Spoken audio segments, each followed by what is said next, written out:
আবু দাউদ শরীফের 4682 নম্বর হাদিস। ক্বালা রাসূলুল্লাহ সাল্লাল্লাহু আলাইহি ওয়াসাল্লাম আকমালুল মুমিনিনা ঈমানা আহসানুহুম খুলুকা।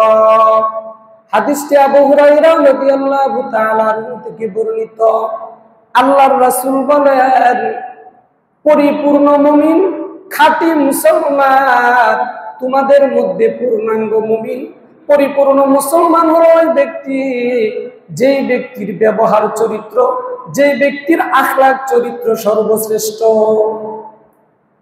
যেই ব্যক্তির ব্যবহার চরিত্র, তার আচার আচরণ, তার কথাবার্তা শ্রেষ্ঠ, ওই ব্যক্তি হচ্ছে প্রকৃতপক্ষে শ্রেষ্ঠ।